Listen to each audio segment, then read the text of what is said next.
ঘুরে দেখলাম শান্তি কোথাও নাই। ওরে দেশের ভাই বল না শান্তি কোথায় পাই। গঞ্জ শহর ঘুরে দেখলাম শান্তি কোথাও নাই। ওরে দেশের ভাই বল না শান্তি কোথায় পাই। গঞ্জ শহর ঘুরে দেখলাম শান্তি কোথাও নাই। গরিব ঘরের ছেলে আমি কষ্টে কাটে দিন, শেষ করিলাম পড়ালেখা করে শত ঋণ।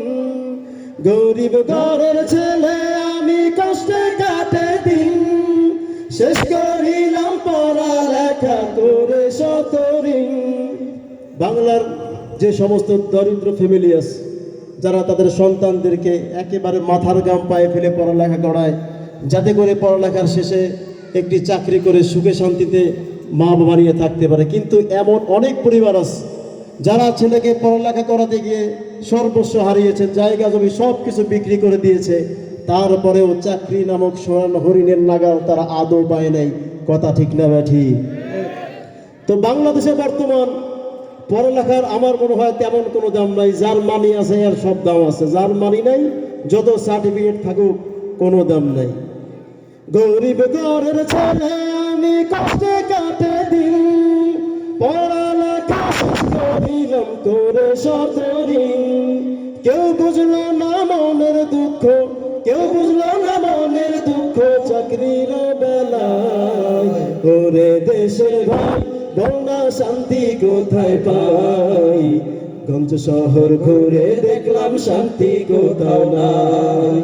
ওরে দেশের ভাই বল না শান্তি কোথায় পাই। গঞ্জ শহর ঘুরে দেখলাম শান্তি কোথাও নাই। শান্তির খোঁজে চলে গেলাম ঢাকা, গুলিস্তানে নেমে দেখি পকেট আমার ফাঁকা। শান্তির খোঁজে গঞ্জ চলে গেলাম ঢাকা, গুলিস্তানে নেমে দেখি পকেট আমার ফাঁকা।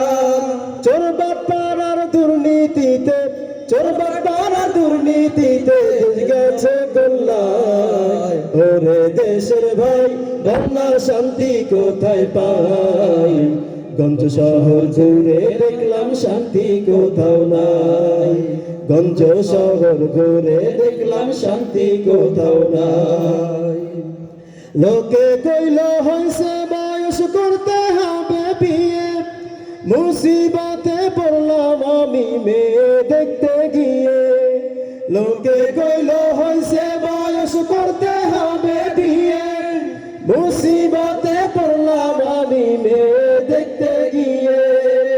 মেয়ের বাবা খোঁজে শুধু, মেয়ের বাবা খোঁজে শুধু সরকারি জামাই। ঠিক কিনা? ছেলে যত ভালোই হোক